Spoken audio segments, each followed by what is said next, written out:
is very mercenary, and you've got to balance it with some missionary aspects. But can these missionary aspects be divorced from the core business? I think the business of business is to add value to the society while being profitable. And how important are these rewards for business leaders today? The purpose of business is to serve society. And if you do it well, then as owners of risk capital, you should be rewarded. What good is it that if you build a great business and you are just one of the great businessmen and you go into the sunset? Welcome back. You're watching our special series, Capitalism in Crisis. Mr. Meyer, you've put together 5 ideas that you believe would actually be the framework of a new management calculus. And one of the key ideas there is you talk about the distinction between a consumer and a citizen. You believe that there has not been enough work done by the corporation to treat a consumer as a citizen. What does that mean exactly? Companies that do very well in terms of giving the lowest prices, products and so on are not admitted very easily to start their operations in other places. Within the United States, the big department stores find it a problem. It's not just a share of wallet that you should get, which is the whole concept it seems to be when you sell to increase your profits. It's about the share of heart and trust of the persons that you need to get. Okay. Mohandas Pai, the concept of profit maximization has almost become a dirty word now. The discourse has shifted from shared wealth and shared value to actually just saying that, profit has become a dirty word that people should be apologetic about. Isn't that worrying you? No, what is worrying me is profits at all cost, not profit maximization. Profit at all cost. Because a corporation should, by its very nature, as an economic entity, try to maximize profit, but with the least negative impact on the community and on society as a whole. This business of how do we approach the bottom of the pyramid? Again, you talk in your book about, don't approach the bottom of the pyramid merely as consumers. Don't approach them as owners of goods and services, but give them access to goods and services. In your experience now, and you're actually trying to move from a non-profit model of operation to a for-profit model of operation, because clearly that's the sustainable way to go. How do you see this playing out? We felt that there were certain services which the state has sort of abdicated itself as a responsibility to do for the bottom of the pyramid at large, on one hand. And two, we find that for such of those very essential services, the bottom of the pyramid, or the base of the pyramid if you please, is willing to pay for it as long as it's a reasonably affordable price. Now this conundrum can be solved only if you agree that profit maximization is not the main purpose of the so-called for-profit entity that you're planning to create to deliver the service. So that's what we try to do, and we don't have a legislation separately for it. We're calling it social business. Social enterprise, social entrepreneurship, social business. Where we measure social impact first. We ensure that the outcome is more important than maximization of profit. Shareholders and investors are told that please measure social impact first. We definitely make profits because we have to be sustainable. But then that probably could even be capped. So is it right to make a distinction between a regular corporation and a social business, or a regular entrepreneur and a social entrepreneur? I have met social entrepreneurs, but also social investors.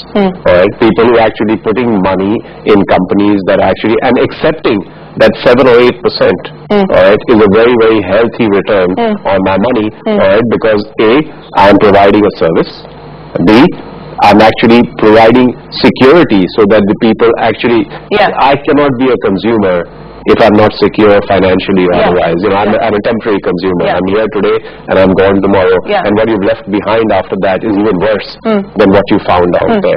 But I want to add one thing to the social enterprise debate, Shireen. The best way of handling a social enterprise is through the cooperative model. Because we have seen the so-called social enterprise degenerate into a profit model has happened in microfinance. In microfinance, they were charging such absurd rates of interest. Compensation was 5 to 6 crore for some people. It's absurd. And they call themselves social entrepreneurs, they call themselves change agents, and do it the whole concept. Okay, so before I let you go, gentlemen, Arun Meyer, let me start by asking you, what should be the new expectations that we have as far as a business corporation is concerned? We've got to make capitalism more democratic. Right now it seems to be the benefits are just a few, and they call the shots also on what the corporation will do. Profit at the bottom of the pyramid, the businesses should devise products and services which are accessible, affordable by people everywhere. There will be profit for them in it. But our people need to earn, and they must be made part of the production and distribution. The last point is very important, what Mohandas said, that forms of enterprise, and many more people feel the owners, that they are the owners too. The people who are working should be the owners. They should also be able to take decisions about the purpose of this enterprise and how it is being run. Right. I do think that India needs to deepen its democracy, which the debates are on right now, but we need to deepen capitalism to make it more democratic. Okay. Gautam Thapar. I couldn't agree more. We cannot import a model of working from countries that are far advanced over us. All right? The American model of consumerism and marketing doesn't work in India. All right? We don't have 300 million people and vast resources. We have 1.2 billion people and limited resources. We need to rethink how the corporation actually is going to work in that kind of environment. We have to look at doing things differently. Otherwise, you will never get equity here, and you will have a lot of social problems, part of which we are already seeing. The Indian model of capitalism, Manoj.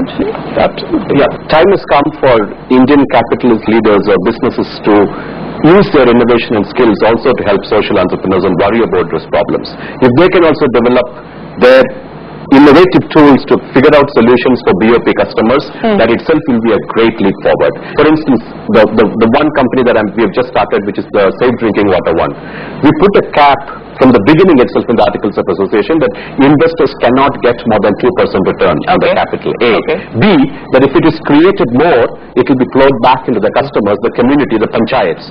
3, panchayats are co-owners of the business enterprise from day one. So, if you are going to define so transparently even before you start the enterprise, and then ask, and now we have a moral right, frankly, to even ask all the corporations to say, this is the framework, do you want to invest? So to me, those are new frameworks that need to come out, and that could come out because there is a challenge, there is entrepreneurship, there is a return. Time has come for that.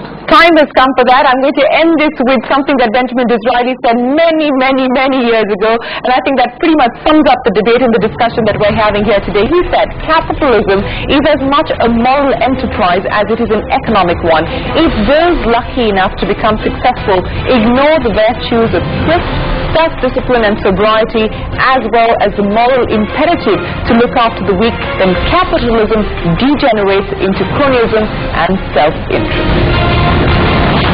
Next week on Capitalism in Crisis, we will debate the role of the government. From a clamor of less regulation over the last few decades, we're now seeing a trend emerge where governments are being asked to bring about sensible legislation to rein in the private sector. Is it the job of the government to bail out private enterprise? Who will make the new rules of the game? All of that and more coming up for you on Capitalism in Crisis next week. Till then, from the entire team, goodbye and many thanks for watching.